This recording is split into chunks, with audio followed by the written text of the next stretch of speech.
Si vous vous trouvez dans une forêt sombre par une nuit noire et que vous ne savez pas où vous êtes et que vous n'avez jamais traversé ce territoire auparavant, il serait peut-être judicieux d'engager un guide. Le vieux fou local, aveugle, qui peut se frayer un chemin à travers la forêt parce qu'il peut faire quelque chose que vous ne pouvez pas. Mais lorsque l'aube se lève et que la lumière arrive, il serait insensé de continuer à suivre ce guide, ce vieux fou aveugle qui faisait de son mieux lors de la première tentative.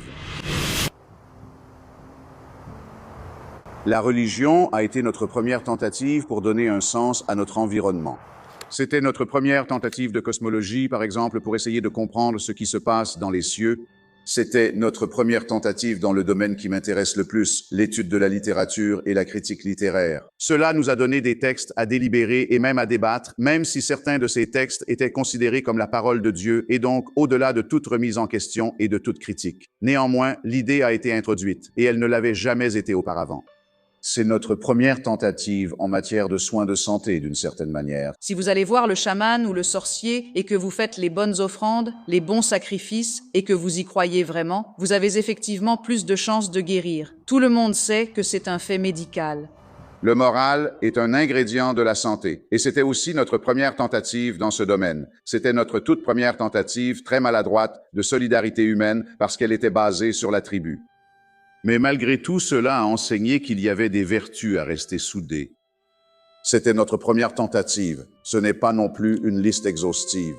Aux soins psychiatriques, à faire face à la terrible solitude de la condition humaine, à ce qui se passe lorsque l'esprit individuel regarde, frissonnant, dans l'immense vide du cosmos et contemple sa propre extinction, affrontant la terrible peur de la mort. C'était la première tentative d'apporter un quelconque baume à cette terrible question. Mais, comme le dit Charles Darwin à propos de notre parenté évidente avec les mammifères inférieurs et les formes de vie plus simples, nous portons, comme il le dit dans l'origine des espèces, nous portons toujours l'empreinte ineffaçable de notre humble origine.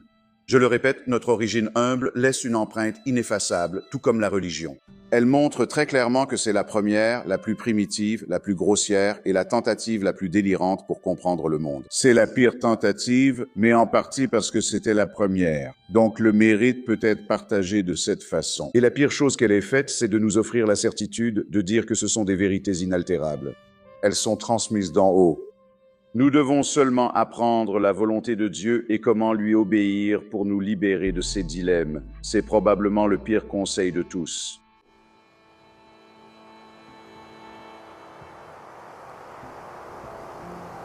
Vous direz, eh bien, rien d'aussi incroyable n'aurait pu arriver sans Dieu. Il y a un nom pour ce genre d'argument, un nom très ancien et important. Cela vient aussi en grande partie des travaux de l'université d'Oxford, même si c'est en réalité attribuable en grande partie à Sir Karl Popper. On appelle cela l'infalsifiabilité. Vous ne pouvez pas le contester, car ce n'est pas un argument. Si vous dites, eh bien maintenant je vois à quel point tout est complexe, il faudrait que ce soit Dieu qui en soit responsable. Il n'y a aucun moyen pour moi de réfuter cela. Il n'y a aucun moyen pour moi de le falsifier. Et l'infalsifiabilité, de façon contre-intuitive, est à juste titre considérée comme un test, non pas de la force d'un argument, mais de son extrême faiblesse. En fait, de sa non-existence en tant qu'argument. Lorsque nous étions sur la savane, que nous partagions le territoire et que notre tribu diminuait elle-même en taille, et que nous devions mettre au monde des petits vivants dans un environnement rempli de prédateurs, probablement. Si nous mettions au monde 8 ou 9 enfants, dont certains maladifs, avec la tête ballante et de la diarrhée, nous ne pourrions pas les prendre dans nos bras, les porter et fuir assez vite. C'est un fait. Parce que c'est un fait, et parce que c'est désagréable, et parce que, comme le dit Darwin, cela porte, comme tout ce qui nous concerne, la marque humble de notre origine première, cela ne veut pas dire que ce n'est pas vrai. Le début de la sagesse, c'est reconnaître ce que la science nous a appris. Et il ne faut ni le nier, comme le fait le rabbin sur un certain ton, ni prétendre que cela montre à quel point Dieu est intelligent sur un autre ton. Décidez-vous, vous ne pouvez pas tout avoir et en fait, vous avez tort 2 fois. Merci.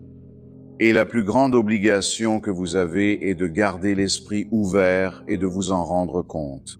Dans notre société actuelle, nous sommes de plus en plus submergés, car nous savons de moins en moins sur de plus en plus de sujets. Ou, si vous préférez, combien nous en savons plus, mais combien nous en savons moins à mesure que nous découvrons combien il y a encore à savoir. Dans ces circonstances, que je crois indéniables, la seule position intellectuelle respectable est celle du doute, du scepticisme, de la réserve et de la recherche libre, et j'insiste sur libre et sans entrave. C'est là, comme cela a toujours été, notre seul espoir. Méfiez-vous toujours de ceux qui affirment que ces questions sont déjà tranchées. En particulier de ceux qui vous disent qu'elles ont été tranchées par la révélation, qu'il existe des commandements et des préceptes transmis qui nous précèdent d'une certaine manière et que les réponses existent déjà si seulement nous pouvions les voir. Et que notre obligation de débattre des questions éthiques, morales, historiques et autres est ainsi dissoute. Il me semble que c'est là la seule position. C'est ce que j'appelle la position de la foi, qui doit être rejetée en premier. Maintenant, une conséquence de son caractère fabriqué par l'homme et une raison, enfin, je ne dirais pas une raison, mais une façon de démontrer sans beaucoup de doute que c'est fabriqué par l'homme, c'est sa prolifération. Nous avons, je pense, deux choix ici. Soit l'homme a créé Dieu, soit Dieu a créé l'homme. Si c'est le premier, peu de choses restent à expliquer. Si Dieu a créé l'homme, il est difficile de comprendre la multiplicité des religions et leurs conflits constants. Supposez au contraire que l'homme a créé la religion et Dieu. Tout est clair, plus rien à expliquer, aucun mystère. Il y a bien sûr d'innombrables cultes proliférants, des sectes, des divergences confessionnelles, des églises en guerre, des groupes schismatiques. La plupart des violences en Irak, comme nous le savons, ne visent pas nos soldats courageux ni leurs alliés irakiens, mais d'autres Irakiens, perpétrés par d'autres musulmans. Dire que cela est créé par l'homme, il me semble que c'est dire quelque chose qui est presque évident. Ce genre de non-sens contemplatif, se rendre, éteindre l'esprit et vous connaîtrez la félicité, a des conséquences épouvantables. Le sommeil de la raison engendre des monstres. J'essaie d'affiner ma pratique du doute raisonné, du scepticisme, de la mise en balance des arguments avec les preuves et des preuves avec les intérêts. En d'autres termes, j'ai tendance à douter davantage de quelque chose si sa vérité m'arrangerait. L'un des avantages moraux de l'athéisme, d'ailleurs, c'est que nous ne souhaitons pas particulièrement qu'il soit vrai que nous serons anéantis à notre mort, qu'il n'y a rien à espérer des cieux, que les cieux sont vides. Nous n'aimons pas forcément cette idée, mais nous sommes prêts à l'accepter puisque les preuves du contraire semblent insignifiantes ou inexistantes. Nous ne nous livrons pas à des pensées de souhait, nous n'affirmons pas comme vrai ce qu'on vient de nous demander de prouver. Donc je ne défends pas l'idée que l'évolution est vraie et que le Big Bang a eu lieu. Ce n'est pas une partie de ma propagande, je l'accepte. Je pense que les preuves sont accablantes et montrent que c'est effectivement le cas. Je ne le conteste pas parce qu'il serait peut-être plus agréable de penser qu'à la place, il y avait un Dieu qui veillait sur moi. Je ne peux pas me forcer à croire quelque chose juste parce que ce serait pratique. Est-ce vraiment si difficile à comprendre? Voyez-vous beaucoup de sophismes que les gens utilisent pour prouver ou démontrer l'existence de Dieu? Eh bien, ils doivent tous être des sophismes puisqu'il n'y a pas de Dieu. C'est de savoir si vous pouvez détecter le sophisme assez facilement. Je veux dire, je suppose qu'un scientifique considérerait la cause première comme un argument très puissant en faveur de l'existence de Dieu. Vous savez d'où tout cela vient-il? Qui a tout déclenché? Et si ce Big Bang n'était pas le Big Bang primordial, y a-t-il eu un Big Bang bien plus ancien qui l'aurait déclenché, et ainsi de suite? Question terriblement difficile. Mais je pense que toute question à laquelle on répond simplement « Eh bien, Dieu a dû le faire », c'est une abdication de l'intellect. C'est vraiment le cas. Cela semble être une affirmation positive, mais en réalité, c'est un camouflage de l'ignorance. Cela signifie que les gens ont cessé de réfléchir. Et si vous êtes confronté à la question d'une cause première, d'où vient l'univers, ne vous contentez pas de vous reposer sur la facilité de dire « Dieu l'a fait », parce que cela n'a aucun sens. C'est totalement, absolument dénué de sens. Ce que les scientifiques doivent faire, c'est remonter les causes jusqu'à leur origine et trouver une théorie mathématique de l'émergence de l'univers. J'espère que cela s'avérera possible. Il n'y a encore aucune preuve que cela ne s'avérera pas possible. Et toute personne, tout scientifique qui dit qu'il est impossible d'expliquer l'émergence de l'univers à partir de rien sans intervention n'est pas un vrai scientifique. Il est simplement trop pessimiste et il ne sait pas. Je veux dire, ils ont des milliers de scientifiques qui travaillent d'arrache-pied en cosmologie, essayant de remonter jusqu'à ce dernier instant. Ce sera merveilleux quand ils y arriveront. Nous avons ce qu'on appelle le Dieu bouche-trou. Oui, chaque fois que quelque chose n'est pas compris. Oui, c'est une abnégation de l'intellect. Et nous l'avons vu se produire à de nombreuses étapes différentes. Oui, chaque fois que cela se produit, c'est une abnégation de l'intellect. Alors, prenez ce Dieu bouche-trou. Retirez-le de votre phrase et dites « abnégation de l'intellect ». C'est ce que c'est. Ce sont des gens qui abandonnent l'effort de réfléchir et utilisent une sorte de sortilège. Donc, c'est ce que c'est. Je veux dire, ce n'est qu'un sortilège. Pourquoi? Vous devez passer du point A au point B dans un raisonnement. Il y a un vide. Alors, vous tissez un sortilège, vous lancez un sort, et voilà. Vous l'appelez Dieu, nous n'appelons pas ça un sortilège. Il se pourrait bien, et certains modèles théoriques le suggèrent, que le nôtre ne soit pas le seul univers. Et s'il y a plus d'un univers, alors il n'y a aucune raison évidente pour qu'il n'y ait pas un nombre infini d'univers. Pourquoi s'arrêter à 2? Pourquoi s'arrêter à 42? Il se pourrait que tous ces univers aient la même combinaison de constantes fondamentales, chacun permettant la vie. Ou il se pourrait que les constantes fondamentales prennent des valeurs aléatoires et qu'il soit inévitable que l'un d'entre eux, voire une infinité d'entre eux, permettent l'émergence de la vie. Aucun dessein ne semble nécessaire et un argument qui suppose l'existence d'un Dieu créateur essentiel est paresseux plutôt que convaincant. Il n'y a actuellement aucun besoin d'un Dieu créateur. Troisièmement, la finalité. Les philosophes et leurs cousins embrouilleurs, les théologiens, se sont interrogés pendant des siècles sur le but de l'univers. Pourquoi Dieu l'a-t-il créé? L'ennui face au néant absolu, le désir d'avoir des admirateurs, l'envie que nous connaissions les plaisirs et les douleurs de l'existence. Le problème, c'est qu'il n'y a absolument aucune preuve que l'univers ait un but quelconque. Ceci, comme la causalité, est une extrapolation de la maigre expérience humaine à une échelle cosmique inappropriée. Chacun de nous, bien sûr, a des buts de différentes sortes. Alors, sûrement, disent-ils, l'univers en a un aussi. La science cherche à élucider le fonctionnement du monde sans invoquer de but et ne trouve pas la moindre preuve de son existence. En fait, à mon avis, il y a une grandeur dans une entité aussi vaste qu'un univers qui est simplement là, suspendu, sans but. Et s'il n'y a pas de but, il n'est pas nécessaire de supposer l'existence d'un Dieu animé d'un dessein. Les religions sapent le respect des faits. Les religions nuisent aux sociétés en privilégiant la foi au détriment des faits, en préférant l'hystérie collective, la superstition, l'autorité des prêtres et la propagation des croyances par le conditionnement culturel. Plutôt qu'un examen contrôlé, minutieux, circonspect, public et impartial. Si vous pensez que l'introspection et la soumission à l'autorité sont la voie vers la compréhension, alors votez contre la motion. Si, au contraire, vous pensez que la vérité ne s'obtient pas en attisant les flammes de l'opinion d'une foule, mais par un examen public rigoureux, alors votez pour la motion. Prenez-le. Au sein de l'islam, il existe une procédure pour modifier le texte en fonction de la société moderne qui repose sur des analogies logiques tirées du monde réel et sur un processus logique suivi pour parvenir à une conclusion. Comment cela empêche-t-il l'interprétation logique du monde ? Merci.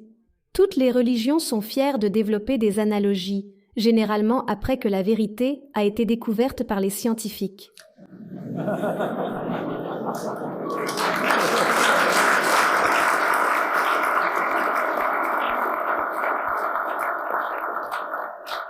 Quatrièmement, ou peut-être 18e, j'ai perdu le compte, les religions étant fondées sur l'opinion plutôt que sur les faits, propagent des observatoires dangereux. Ces observatoires étouffent l'aspiration individuelle et peuvent encourager des préjudices sociaux. Prenez le bouddhisme, par exemple, qui propage l'absurdité de multiples, voire d'infinies réincarnations et l'acquisition progressive de l'illumination.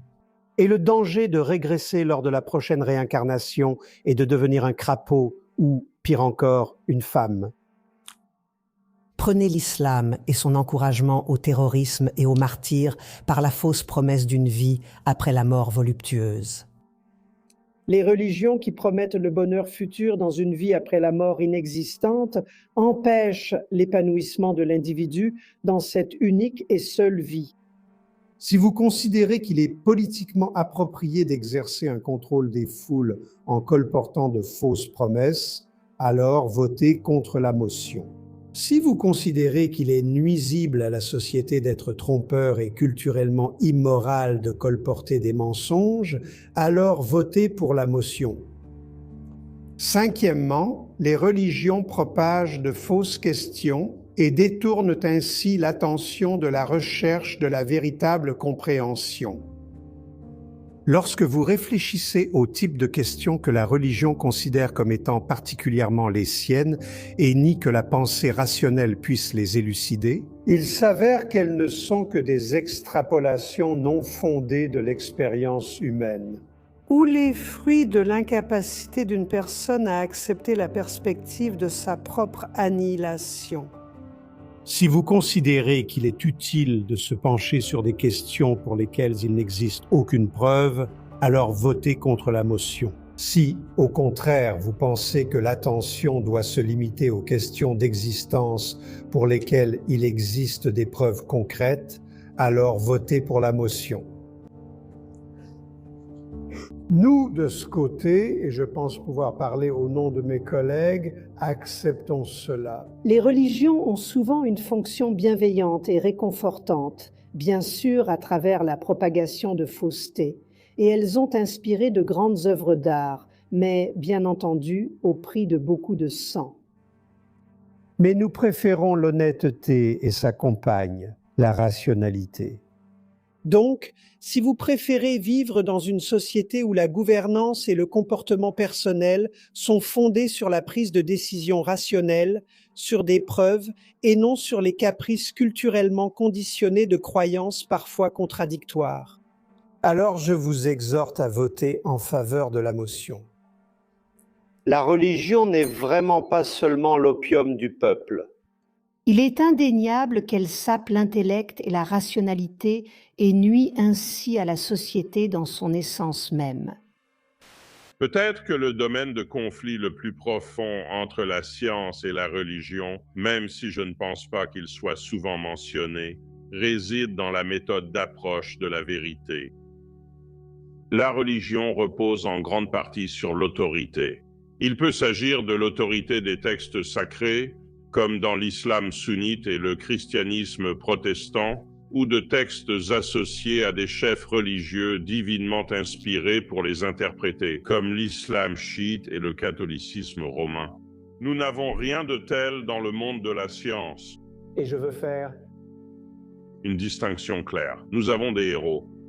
En tant que scientifiques, nous les respectons beaucoup, mais ce ne sont pas des autorités vers qui nous nous tournons pour résoudre des problèmes scientifiques. Par exemple, dans mon domaine, certainement Einstein est le plus grand héros du XXe siècle, mais personne aujourd'hui, en débattant de la théorie de la gravitation, ne réglerait la question en se référant simplement aux articles d'Einstein de 1915 ou 1916. Aujourd'hui, il est admis que n'importe quel étudiant de troisième cycle raisonnablement compétent comprend la relativité générale mieux qu'Einstein lui-même. Nous avons appris, nous avons progressé, et en science, nous n'avons pas de prophètes. Nous avons des héros, pas de prophètes. Et je pense qu'une autre différence dans l'approche de la vérité, c'est qu'en science, nous faisons de gros efforts pour éliminer l'influence des pensées illusoires. Alors qu'une grande partie de la pensée religieuse ne semble être rien d'autre, je dois croire en l'au-delà, parce que comment pourrais-je l'accepter si ma vie devait simplement s'arrêter à la mort? La seule chose que la science ne peut pas faire, pas plus que la religion, c'est se justifier elle-même. Comme David Hume l'a compris il y a longtemps, on ne peut pas utiliser des arguments scientifiques pour justifier la science elle-même, car cela serait circulaire. C'est un choix moral entre les méthodes d'approche de la vérité de la religion, la révérence envers l'autorité, la recherche de choses, de croyances qui nous rendront heureux, et l'approche plus austère et autonome de la vérité de la religion. Pour moi, le choix moral est clair, mais c'est un choix moral et je pense qu'on ne peut pas vraiment en débattre de façon rationnelle. Alors, que faisons-nous de ce conflit? Il y a ceux dont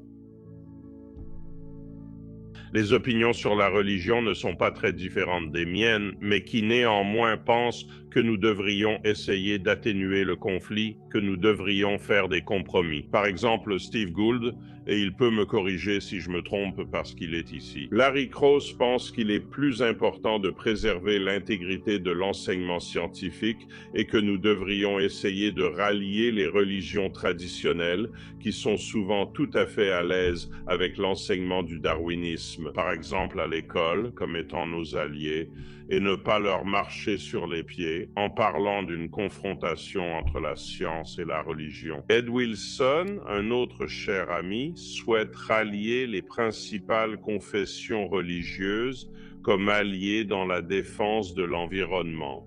Je respecte leurs opinions, je comprends leurs motivations et je ne les condamne pas, mais je ne suis pas d'accord.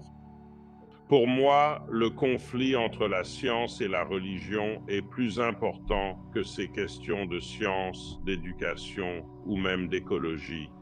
Je pense que le monde doit se réveiller du long cauchemar des croyances religieuses.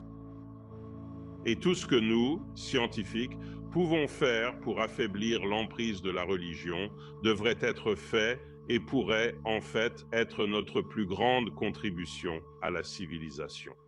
Nous, physiciens, sommes un peu dans cette position parce que nous espérons un ensemble de lois de la nature très simples qui expliqueront tout ce que nous voyons. Mais quand nous les aurons, il restera toujours une question. Eh bien, pourquoi ces lois-là? Et beaucoup de gens disent, en fait, un jésuite m'a soutenu que c'est là que Dieu intervient, que Dieu a ordonné les lois et qu'il est l'explication ultime. Et bien sûr, la réponse à cela est, eh bien, vous savez, est-ce que cela vous a vraiment aidé en quoi que ce soit? Qu'est-ce qui explique Dieu? Qu'est-ce qui explique pourquoi Dieu est comme il est? Si vous avez une compréhension spécifique de ce mot de 3 lettres, D-I-E-U, alors vous détenez le mystère. Pourquoi Dieu est-il ainsi plutôt qu'autrement? Et si vous n'avez aucune compréhension spécifique de ce que vous voulez dire par là, j'entends le tonnerre. J'espère qu'il ne s'énerve pas contre nous. Si vous n'avez aucune compréhension précise de ce que vous entendez par D-I-E-U, alors de quoi parlez-vous? Oui. Alors ce n'est qu'un mot vide. Je suppose qu'un biologiste apporterait une nuance supplémentaire à cela. Il ne s'agirait pas seulement de se demander pourquoi Dieu est ainsi plutôt qu'autrement, mais aussi pourquoi il devrait être ainsi pour faire ce qu'il est censé faire. C'est-à-dire, par exemple, ordonner les lois de la physique, pardonner nos péchés, écouter nos prières, etc. Il devrait être une entité complexe, qui est précisément le type d'entité que nous cherchons à expliquer et que Darwin, en fait, explique. Et donc, d'une certaine manière, la théorie darwinienne nous fait prendre conscience que tout Dieu digne de ce nom devrait être bien plus complexe qu'un œil, un cerveau ou un cœur. Et donc, particulièrement, j'adore ça, c'est vraiment génial. Cela exige justement le type d'explication qu'il prétend fournir. Je ne vois pas la religion comme une source d'inspiration pour un comportement moral. En fait, on entend très souvent des gens dire, eh bien, ces personnes qui se font exploser pour une raison religieuse au Moyen-Orient, ou des foules hindoues qui détruisent une mosquée, ou des foules musulmanes qui tuent des hindous, ou qu'ils ne sont pas vraiment religieux, que la vraie religion n'implique pas ce genre de comportement. Je pense qu'ils disent qu'ils ont un sens moral qui leur permet de distinguer ce qui est religieux de ce qui ne l'est pas. Je pense par exemple que George Bush a dit que ces terroristes ont détourné une grande religion parce que leurs actions terroristes ne correspondent pas à son idée de la religion. Vous voyez, ce qui se passe réellement là, c'est que au lieu d'utiliser la religion pour décider ce qui est moral, ils utilisent leur sens moral, qui, heureusement, est parfaitement bon, raisonnable et éclairé, pour décider ce qui est religieux. Et Si c'est le cas, alors à quoi sert la religion?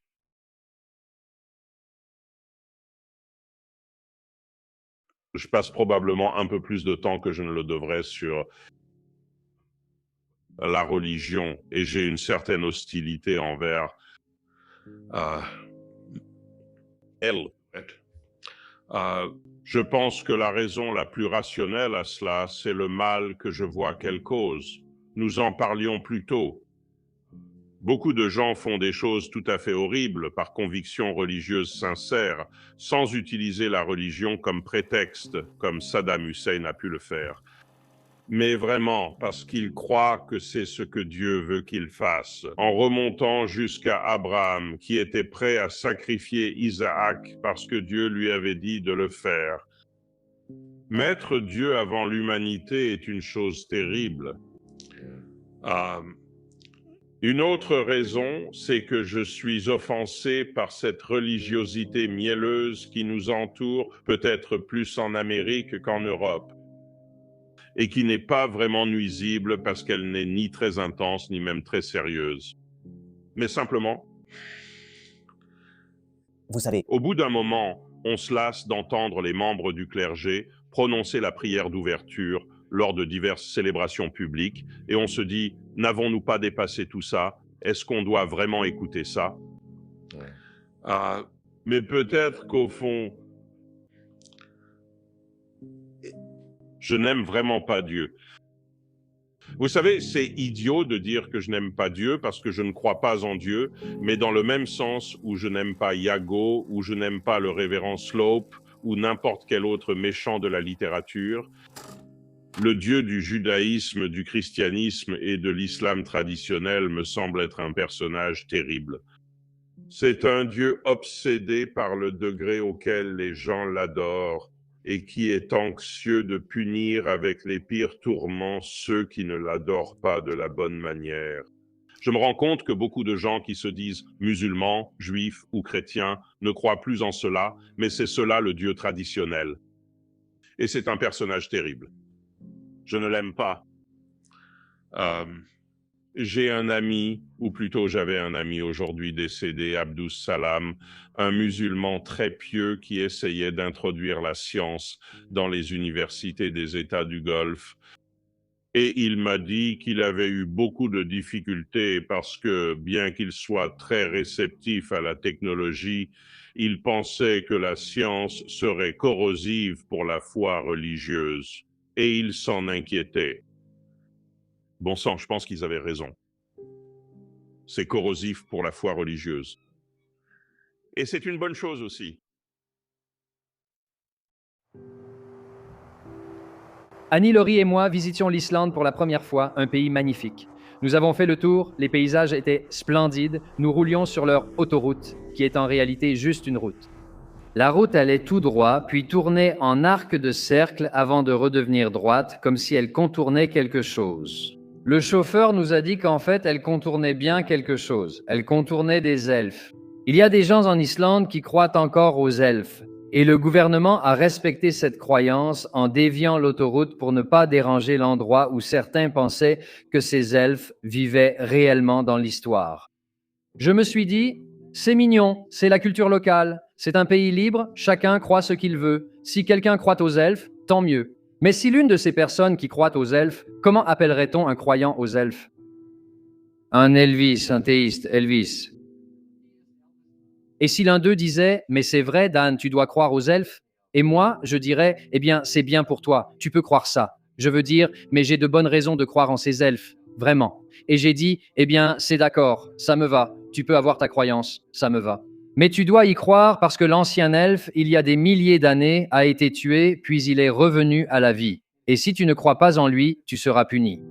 Et là, je me dis, bon, ce n'est peut-être plus si mignon que ça, mais c'est ta croyance, non? Alors donne-moi une raison. Pourquoi? Pourquoi y a-t-il des elfes là où l'autoroute tourne? Donne-moi des raisons. Et si les elfes se tournaient vers moi et disaient, non, c'est à toi de prouver qu'il n'y a pas d'elfes? Est-ce ainsi qu'on doit argumenter? Qui a la charge de la preuve? La charge de la preuve au-delà de tout doute raisonnable.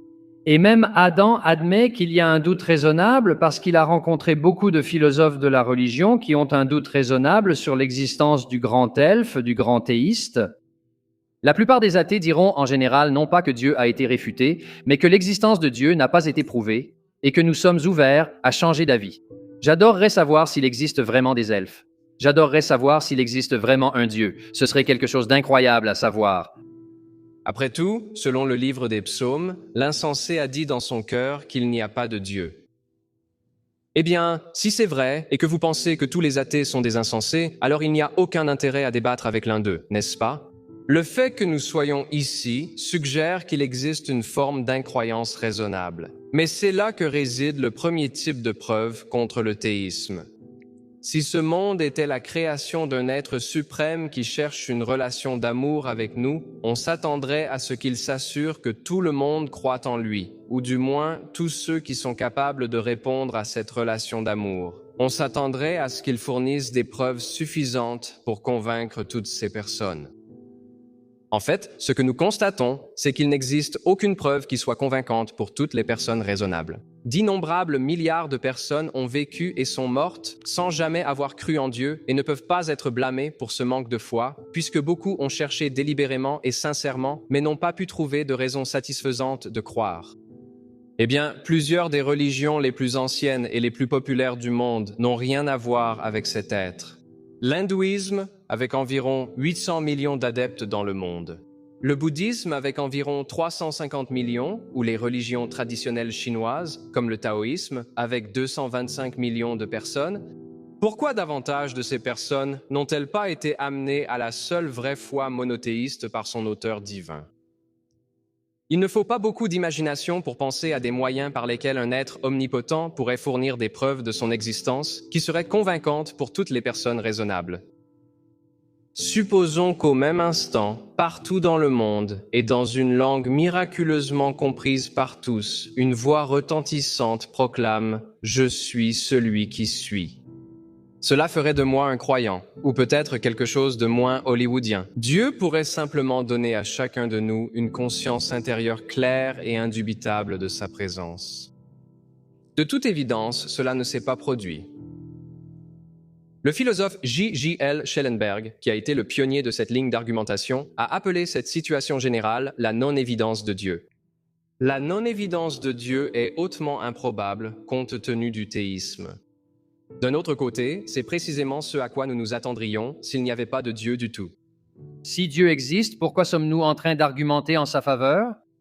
Si Dieu existe, pourquoi débattons-nous de son existence? Pourquoi devons-nous nous rabattre sur des mots et un raisonnement abductif pour essayer d'y arriver? S'il y a un Dieu, il paraît plutôt insignifiant, non? Qu'il ait besoin de philosophes pour inventer des arguments en faveur de son existence. Je veux dire, cela ne réfute pas les arguments, mais cela montre quand même que cet être se cache en quelque sorte. Et s'il fait vraiment tout ce qu'il peut pour se cacher, de quel droit essaies-tu de le dévoiler? Tu vois ce que je veux dire? Il s'y prend bien pour se cacher, et toi tu essaies de dire, allez Dieu, montre-toi, montre-toi. Ah. Donc cet argument, ce débat en lui-même est un argument en faveur du manque de preuves. Cette question me fascine depuis l'université car je la trouve importante. Je veux dire, je pense que nous nous soucions tous profondément, pas tellement de savoir si Dieu existe ou non. Je pense que c'est un substitut pour quelque chose de plus profond. Vous savez, pourquoi sommes-nous ici? Quel est le but et le sens de la vie? Et ce sont ce genre de grandes questions qui motivent les gens.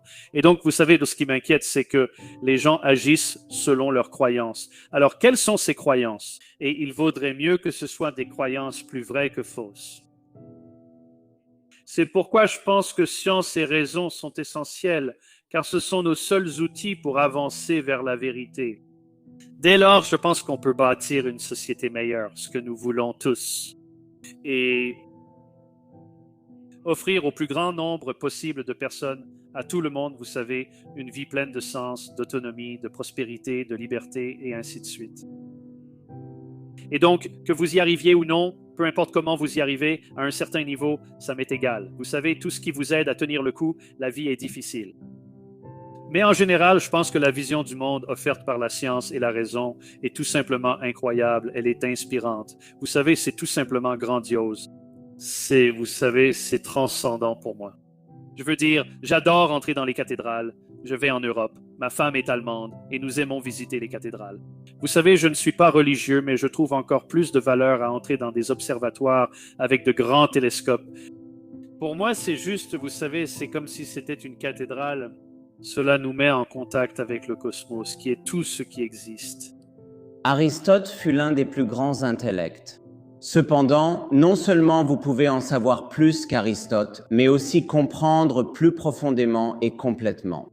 Tel est le privilège de vivre après Newton, Darwin, Einstein et Planck.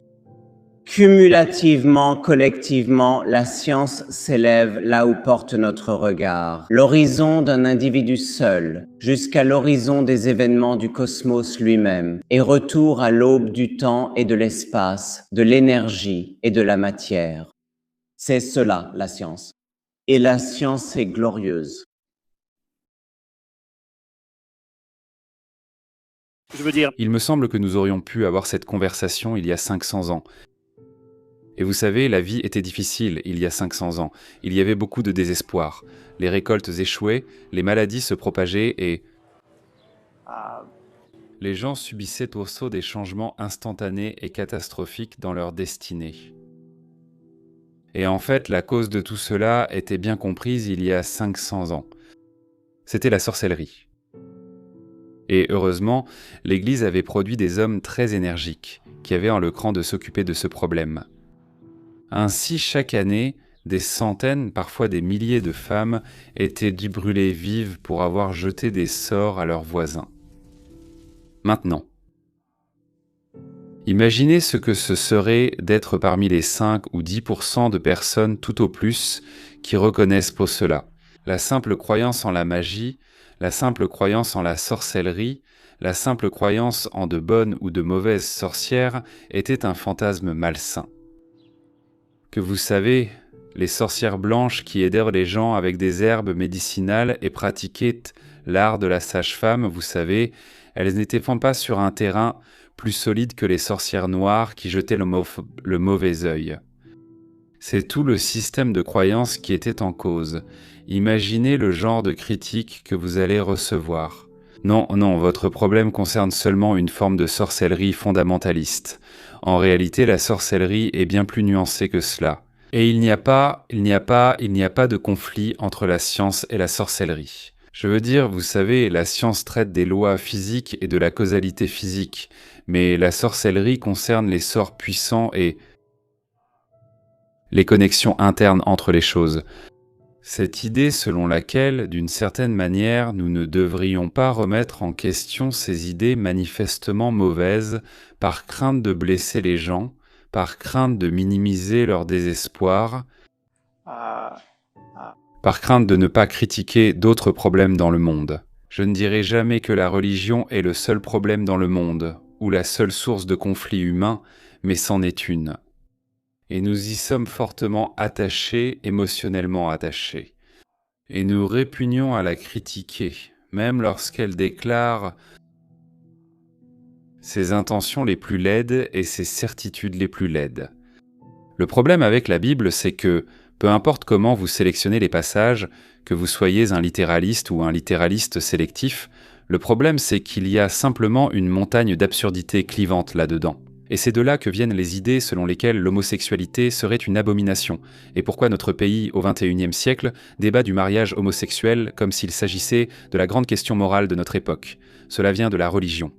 Et il me semble qu'il est temps d'avoir une conversation honnête à ce sujet. Je veux dire, ce n'est pas sans ses joies. Je veux dire, il y a de très bons écrits là-dedans, et il y a aussi une barbarie assez terrifiante qui y est prônée, non pas comme une allégorie, mais comme des prescriptions sur la façon de vivre, et je pense que c'est indéniable. Beaucoup de ces prescriptions ont perdu leur validité. Je veux dire, la Bible dans l'ensemble nous dit de garder des esclaves. Elle nous dit comment garder des esclaves. Maintenant, c'est une gêne, je pense une gêne plutôt fatale pour quiconque dirait ensuite que la Bible est le meilleur livre de sagesse morale que l'humanité ait jamais eu. Ce n'est pas le meilleur livre car il se trompe sur l'esclavage.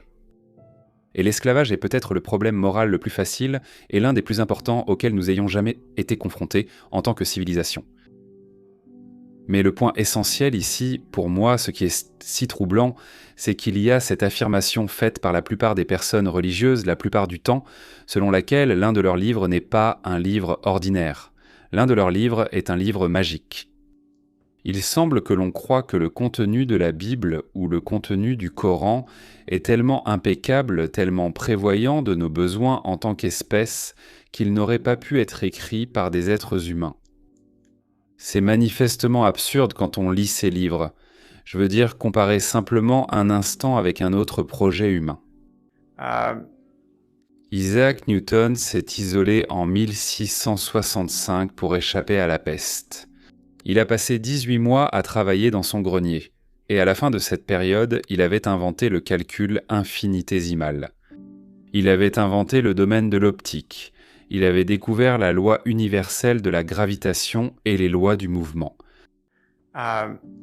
Et il est sorti et a présenté ceci. Et les scientifiques, dans presque tous les domaines, s'accordent à dire qu'il s'agit probablement de l'utilisation la plus stupéfiante de l'intelligence humaine dans toute l'histoire de l'intelligence humaine. Et pourtant, personne n'est tenté un instant de croire que Dieu a dû l'aider pour cela. Ceci n'était pas sous la dictée du Saint-Esprit. En fait, nous savons que Newton était un homme profondément désagréable, mégalomane et névrosé. Et nous avons dépassé ces idées dans une certaine mesure, mais il a fallu 200 ans d'ingéniosité continue de la part de certaines des personnes les plus intelligentes qui aient jamais vécu pour y parvenir. Vous savez, je dis cela assez souvent. Nous pourrions améliorer la Bible en 5 secondes. Cela remet en question l'affirmation que c'est vraiment le meilleur livre sur un sujet. Je n'ai jamais cru un seul instant et je n'ai jamais soutenu que toutes les mauvaises choses, tous les conflits, viennent consequent de la religion. Je ne sais même pas si la plupart le sont. Je pense que la plupart des guerres ont probablement été menées pour des raisons autres que l'idéologie religieuse. Mais la question la plus importante, c'est le dogmatisme. La question la plus importante, c'est la croyance sans preuve suffisante, une croyance qui est intrinsèquement source de division parce qu'elle est immunisée contre la critique. Elle est immunisée contre les tests habituels de conversation et les critères de raisonnabilité. Et ces croyances-là qui nous divisent en communautés morales séparées, où nous avons les chrétiens contre les musulmans contre les juifs, ou les noirs contre les blancs, ou une nation contre une autre nation sur la base du nationalisme. Je pense que le nationalisme peut être très nuisible à ce que nous voulons encourager dans la civilisation. Le dogmatisme et l'idéologie immunisée contre la critique sont un problème. Le problème cependant, c'est que seule la religion recouvre le dogmatisme d'un vernis de sainteté, et on appelle ça la foi, on l'appelle ainsi. Et une fois appelée foi, elle devient apparemment une partie nécessaire, rédemptrice et précieuse de l'expérience humaine. Je ne pense pas que ce soit le cas. Nous pouvons avoir une éthique et vivre une expérience spirituelle, voire devenir mystique, sans jamais rien présupposer sur la base de preuves insuffisantes, ni nous mentir à nous-mêmes ou aux autres sur ce que nous savons vrai. L'une de mes principales préoccupations, chaque fois que je critique l'islam, l'une des premières choses douloureuses que je dis, c'est que personne ne souffre plus de l'islam que les musulmans eux-mêmes. Je veux dire, et il est certain que personne ne souffre plus que les femmes musulmanes. Et donc, brouiller les pistes, qualifier cela de raciste, critiquer cela. Cette foi qui a, je veux dire, le bilan des religions en général, en ce qui concerne le traitement des femmes, est effrayant. Je veux dire, les grands génies de la tradition abrahamique ont réfléchi à l'énigme de la féminité, et ils nous ont donné ce culte de la virginité, les mariages forcés, les brûlures de jeunes mariés, les crimes d'honneur. Je veux dire, c'est un fait que quelqu'un comme Ayaan Hirsi Ali, une femme somalienne devenue parlementaire néerlandaise et qui est aujourd'hui sans doute l'une des personnes les plus traquées sur cette planète à cause de ses critiques de l'islam. L'idée qu'elle doive faire face à une critique multiculturaliste de son manque de sensibilité envers l'islam. Et c'est une femme qui a été, vous savez, excisée, pour utiliser un euphémisme.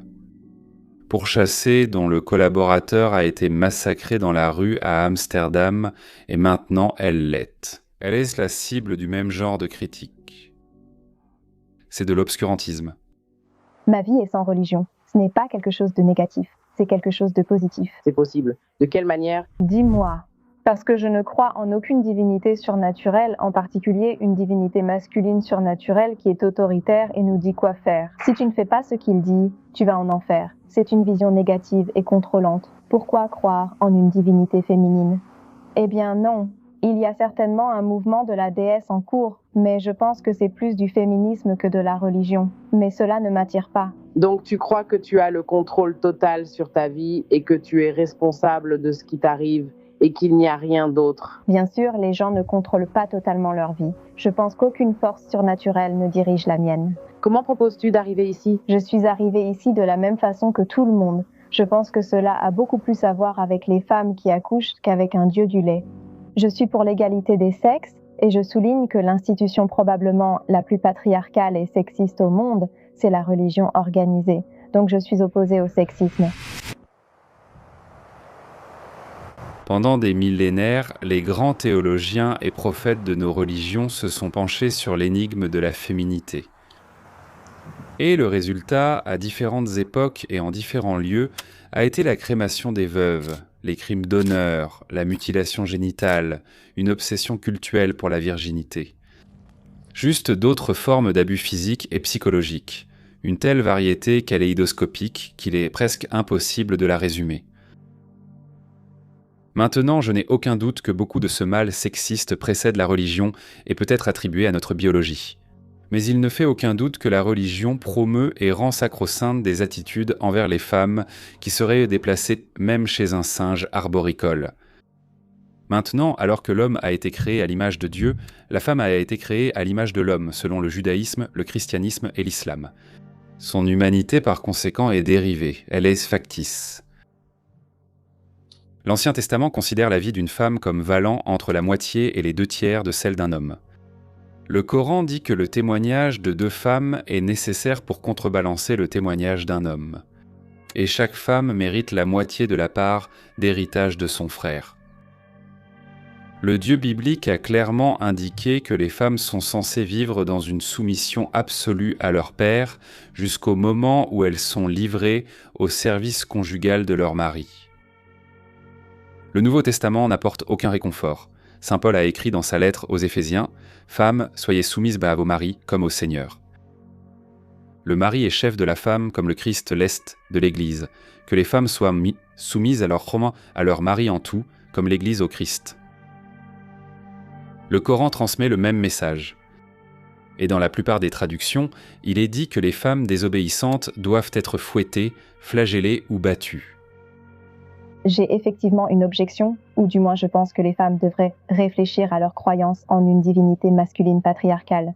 L'idée que des hommes dans l'Église dictent la conduite des femmes, car Dieu et Jésus sont des hommes et le pape doit l'être aussi, montre une institution très sexiste. Dans la Bible, les femmes sont souvent traitées de prostituées et présentées comme dangereuses ou risquant d'éloigner de la religion. La Bible contient des passages où le Seigneur ordonne que des prostituées soient déchirées en morceaux. Le sage du XIe siècle, Al-Ghazali, peut-être le musulman le plus influent depuis Muhammad, a décrit ainsi les devoirs d'une femme. Elle doit rester à la maison et s'occuper de son filage. Elle ne doit pas sortir souvent. Elle ne doit pas être bien informée, ni être communicative avec ses voisins et ne les visiter que lorsque c'est absolument nécessaire. Elle doit prendre soin de son mari, le respecter en tout temps et chercher à le satisfaire en toutes choses. Elle ne peut quitter la maison sans permission, et si elle l'a, elle doit sortir discrètement. Elle doit porter de vieux vêtements, emprunter des rues désertes, éviter les marchés, veiller à ce qu'un étranger n'entende sa voix ni ne la reconnaisse. Elle ne doit pas parler aux amis de son mari, même en cas de besoin. Sa seule préoccupation doit être sa vertu, sa maison ainsi que ses prières et son jeûne. Si un ami de son mari se présente en l'absence de ce dernier, elle ne doit pas ouvrir la porte ni lui répondre afin de préserver son honneur et celui de son mari. Elle doit accepter comme suffisant ce que son mari lui accorde pour ses besoins sexuels à tout moment. Elle doit être propre et prête à satisfaire les besoins sexuels de son mari à tout moment. Maintenant, souvenez-vous de la vie heureuse des femmes en Afghanistan sous les talibans, ou pensez aux millions de femmes qui, même aujourd'hui, sont obligées de porter le voile sous l'islam, ou qui sont forcées dans ces mariages forcés avec des hommes qu'elles n'ont jamais rencontrés. Et vous réaliserez que ce genre d'opinion religieuse a des conséquences. L'effet global de la religion, en particulier dans la tradition abrahamique, a été de diaboliser la sexualité féminine et de présenter les femmes comme moralement et intellectuellement inférieures aux hommes. On imagine que chaque femme détient l'honneur des hommes de sa vie en otage et qu'elle risque de le ternir d'un simple regard ou de le détruire complètement par une indiscrétion sexuelle. Dans ce contexte, le viol est en réalité un crime qu'un homme commet contre un autre homme. La femme n'est que le vecteur de la honte et souvent coupablement consentante, étant toute séduction, ruse et trahison sournoise. En Iran, où je suis allé, d'ailleurs j'ai visité les 3 pays de l'axe du mal. Je pense être le seul écrivain à pouvoir dire cela. Il n'est pas permis de condamner à mort une femme vierge, même si, aux yeux des mollahs, elle a commis un crime capital, peut-être en montrant trop souvent ses cheveux ou ses membres. Elle ne peut pas être condamnée à mort. Mais la loi religieuse autorise les gardiens de la Révolution à la violer, la rendant non vierge, puis à la tuer. Fais ce que tu voudras sera toute la loi était autrefois considérée comme la devise du satanisme, n'est-ce pas, Karl? La permission divine accordée à des personnes qui pensent avoir Dieu de leur côté permet des actions qu'un incroyant moralement normal n'envisagerait pas. Dans l'Ancien Testament, dans le Deutéronome 22, Dieu dit que si une femme ne crie pas assez fort pendant qu'elle essaie violée, elle doit être lapidée à mort comme complice de sa propre souillure. Il est évident que le Dieu mâle alpha de ce livre reflète les peurs, l'ignorance, le territorialisme, l'arrogance des Israélites patriarcaux qui voulaient préserver leurs biens, y compris leurs femmes et leurs esclaves. Le Dieu qu'ils ont inventé est un mari abusif qui contrôle son épouse, c'est-à-dire les Israélites, par des menaces et par la violence. C'est dans la Bible. Dieu est misogyne. Regardez Jérémie 13, par exemple. Quand les Israélites demandaient « Pourquoi les Babyloniens envahissent-ils, tuent-ils et violent-ils leurs femmes ?» Dieu a répondu « Voilà pourquoi. C'est à cause de la grandeur de votre iniquité que vos jupes sont relevées et que vous êtes violés ou outragés selon certains versets. Parce que tu m'as oublié et que tu t'es fié au mensonge. C'est moi-même qui relèverai tes jupes sur ton visage. » Dieu, selon ses propres paroles, est un violeur. Littéralement ou métaphoriquement, c'est vraiment une chose horrible à dire. Isaïe a écrit « Le Seigneur frappera de gale la tête des filles de Sion et le Seigneur mettra à nu leurs parties secrètes. » C'est du harcèlement sexuel dans la Bible destiné à humilier et à contrôler les femmes. Que penses-tu des hommes qui se vantent de tripoter des femmes? Qu'en penses-tu? Est-ce que c'est digne d'éloge? Dieu n'est certainement pas pro-vie parce qu'elle s'est rebellée contre son Dieu. Leurs petits seront écrasés et leurs femmes enceintes éventrées, a dit Dieu. Que le Seigneur fasse de toi une malédiction parmi ton peuple lorsqu'il te fera faire une fausse couche. Dieu est cannibale, je ferai manger à tes oppresseurs leur propre chair, ils seront ivres de leur propre sang. Si tu me désobéis, tu mangeras la chair de tes fils et tu mangeras la chair de tes filles. Il est impossible d'échapper à l'idée, dans la Bible et le Coran, que les femmes ont été mises sur terre pour servir les hommes, pour tenir leur maison en ordre et pour être des incubatrices de fils. Donc je pense que c'est un fait qui ne peut vraiment pas être contesté. Si jamais nous parvenons à une civilisation mondiale qui valorise et honore réellement les droits et les capacités des femmes, ce ne sera pas parce que nous aurons accordé plus d'attention à nos livres sacrés. Je souhaite défendre ce soir notre façon de parler de la croyance et la manière dont nous critiquons ou non celle des autres. A plus d'importance pour nous personnellement, plus de conséquences pour nous et pour la civilisation que peut-être toute autre chose sur laquelle nous avons le pouvoir d'influer. Un ami, Noam Chomsky, m'a dit qu'il importe peu ce que croient les gens, seules leurs actions comptent. Et c'est vrai. Le problème, c'est que ce que vous croyez influence ce que vous faites. Si nous étions tous, si chaque personne était une île, que cela n'avait aucun impact, qu'elle n'était ni parent ni enseignant ou n'avait aucune influence sur les autres, je ne me soucierais pas de ce que les gens croient. Donc le problème, c'est quand les gens adoptent des préceptes basés sur des choses qui sont clairement fausses, des doctrines qui sont clairement fausses. Par exemple, dire que l'homosexualité est mauvaise. Un précepte écrit dans un livre qui a codifié les croyances de paysans illettrés à l'âge du fer, et d'une manière ou d'une autre, on est censé l'utiliser comme fondement de la morale aujourd'hui. C'est simplement un fait empirique que non seulement ce n'est pas contre nature, mais ce n'est pas non plus mauvais. Ce n'est pas contre nature. Si vous prenez par exemple les moutons, 10% des moutons ont des relations homosexuelles à long terme. Ils n'ont même pas d'âme pour aller en enfer. Donc ce n'est certainement pas contre nature. Et donc, le vrai problème, c'est quand des gens prennent des croyances qui sont clairement basées sur des choses incompatibles avec la réalité. Non seulement ils y croient eux-mêmes, mais ils essaient aussi de les imposer aux autres. On le voit partout. Je le vois certainement dans mon pays, où les gens considèrent la liberté religieuse comme le droit d'imposer leurs croyances aux autres. Et c'est évidemment un oxymore. Cela, ainsi que le fait que la religion soit associée à la moralité, sont les deux plus grands problèmes. Les gens semblent penser qu'ils ont besoin de la religion pour avoir une morale. Et si vous n'avez pas de religion, vous êtes immoral. Et dans ce pays, cela signifie simplement que les gens peuvent dire du mal de vous, mais dans d'autres pays, cela signifie que vous serez tué. Est peut-être, à mon avis, la pire partie de la religion. Si seulement nous pouvions reprendre la moralité et l'associer à l'humanisme rationnel rendrait la religion impuissante, sans problème que les gens croient aux contes de fées. Alors qu'est-ce que la croyance ? Eh bien, les croyances sont des représentations du monde, clairement. Ce sont des représentations mentales du monde. Mais ce n'est pas seulement cela. Une croyance est une représentation du monde qui est considérée comme représentant réellement le monde, c'est-à-dire qu'on la considère comme vraie. C'est ce qui distingue les croyances des soupçons ou des espoirs.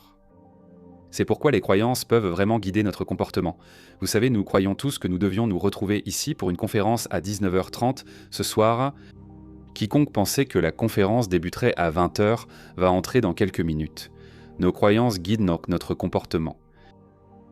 Imaginez simplement le changement neurologique qui se produirait en vous si vous veniez soudainement à croire que ce bâtiment était sur le point de s'effondrer. Vous savez, quelqu'un de simples mots, quelqu'un entrerait simplement par la porte et dirait « Sauvez-vous ». Et s'il ressemblait à un responsable de la sécurité incendie crédible, vous auriez un état émotionnel et comportemental très différent. Le fait que vous soyez déjà content de rester ici assis. En ce moment dépend beaucoup de ce que vous croyez être vrai à propos de votre situation. La foi facilite simplement le fonctionnement de la cognition en attendant, nous permettant d'adopter des représentations du monde qui sont supposées réellement représenter le monde. Elles sont supposées être vraies.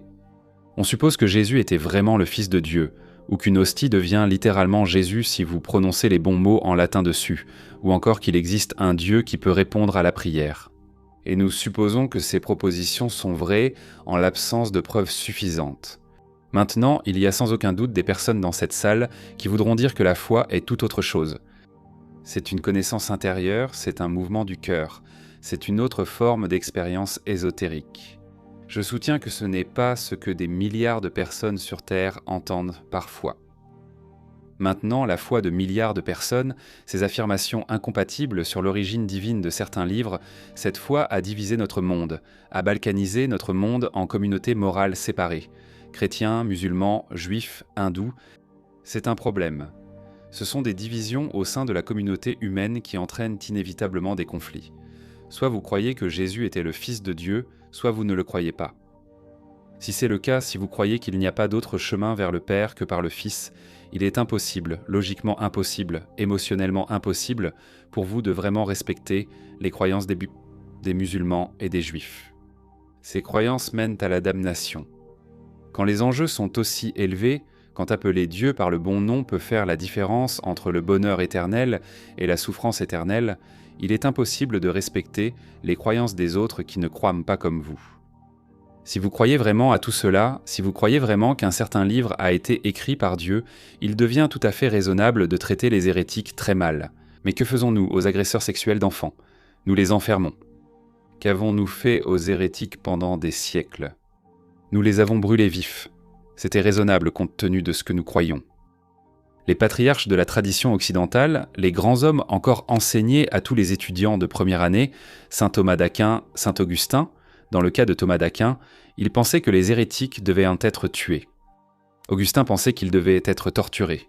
Son argument pour la torture des hérétiques a inspiré l'Inquisition. Maintenant, vous pourriez dire, vous savez, nous ne torturons plus les hérétiques, mais c'est au sécularisme que nous devons cela. Nous avons des siècles de dialogue laïque, de politique laïque et de connaissances scientifiques. Nous savons désormais que si les récoltes échouent, ce n'est pas à cause d'un sort jeté par un voisin jaloux. Nous savons aussi que les épileptiques ne sont pas possédés par des démons. C'est la science qui nous l'apprend. Des siècles de conversation laïque ont essentiellement modifié notre foi, et même la foi des fondamentalistes en Occident. Mais ce n'est pas le cas actuellement dans le monde musulman. Plus précisément, le crime d'apostasie, le reniement de sa religion, est encore partout puni de mort sous l'islam. La fréquence d'application de cette sanction varie selon les pays. Mais le problème fondamental ici, c'est qu'il s'agit d'une conception normative dans l'islam, selon laquelle le reniement du Coran, le reniement de sa religion en tant que musulman, est passible de la peine de mort. Eh bien, 22% des Américains affirment être certains que Jésus va revenir sur Terre dans les 50 prochaines années. Un autre 22% pense qu'il le fera probablement. Cela représente 44% de l'électorat. Cela représente 150 millions de personnes dans notre pays. 150 millions de personnes croient prendre qu'une figure historique qui, soit dit en passant, a été crucifiée il y a 2000 ans, va descendre du ciel comme un super-héros et utiliser ses pouvoirs magiques sur la face de la terre, tuer tous les méchants et sauver le monde d'ici les 50 prochaines années. Bien sûr, cette croyance implique d'autres croyances. Ce n'est pas un hasard si 44% des Américains croient aussi que nous avons été créés à partir de poussière il y a moins de 10 000 ans sans aucun précurseur génétique. 44% des Américains veulent que nous arrêtions d'enseigner à nos enfants le fait biologique de l'évolution. 62% veulent en fait que nous enseignions le créationnisme à l'école, mais 44% ne veulent que le créationnisme. 44% des Américains croient également que le Créateur de l'univers a littéralement donné la terre d'Israël aux Juifs. C'est Dieu en tant qu'agent immobilier omniscient. Je soutiens dans mon livre que nous bâtissons une civilisation de l'ignorance. Et ce n'est pas seulement que nous risquons de perdre notre avance technologique face à la Chine ou que la recherche médicale pourrait être freinée, même si ces choses se produisent indéniablement. De telles croyances ont des conséquences géopolitiques. 44% des Américains, s'ils allumaient leur télévision demain matin et voyaient qu'un champignon atomique avait remplacé Jérusalem ou New York, verraient un côté positif dans ce nuage. Parce que ce nuage serait un présage que la meilleure chose qui puisse arriver est sur le point de se produire, le retour du Christ. Et ce n'est pas tout, ces personnes non seulement élisent d'où nos membres du Congrès et nos présidents, mais elles sont aussi élues comme membres du Congrès et présidents. Nous ne parlons pas des marges de la société. Nous parlons littéralement des marges du bureau ovale, pas de son occupant actuel. Cela devrait nous terrifier. La foi n'offre pas de lien solide entre nos croyances et les véritables états du monde. Et ce n'est pas un hasard, car c'est ce sur quoi nous comptons lorsque de tels liens n'existent pas. C'est ce sur quoi nous comptons lorsque les raisons ne sont pas là, lorsque les preuves sensorielles ne sont pas là. Mais il y a un autre problème avec la foi, et il se manifeste entre les personnes et entre les sociétés. Nous avons un choix. Nous avons deux options en tant qu'êtres humains. Nous avons le choix entre la conversation et la guerre. C'est tout. La conversation et la violence. Et la foi est un obstacle à la conversation. La seule chose qui garantit une collaboration ouverte entre les êtres humains, la seule chose qui garantit que ce projet est vraiment ouvert, c'est la volonté de voir nos croyances et nos comportements modifiés par la force de la conversation. Cela devrait être évident, qu'est-ce qui, sinon, garantirait réellement un avenir commun ouvert à la collaboration ? Nous devons avoir un espace consensuel où nous révisons continuellement notre description du monde. De nouvelles données et arguments arrivent. Si cela échoue quand l'enjeu est grand, nous finissons par nous frapper à coups de massue. S'il n'y a rien qu'un musulman dévot et un chrétien dévot puissent se dire l'un à l'autre qui puissent remettre en question leurs croyances sur le monde, alors cela les rendra mutuellement sensibles au pouvoir de la conversation. Alors, lorsque les enjeux sont élevés, il n'y a rien d'autre à quoi faire appel que la force. Des gens meurent pour un Dieu imaginaire et nous n'en parlons pas. Vous pouvez lire le journal pendant 1 an sans qu'on vous rappelle que le conflit entre les Israéliens et les Palestiniens est un conflit religieux. On le présente toujours comme un conflit territorial. Ce n'est une question de territoire que parce que les croyances religieuses sont incompatibles. Les revendications théologiques sur ces terres sont incompatibles, et les modérés sont particulièrement incapables de comprendre le lien entre le dogme religieux et la violence.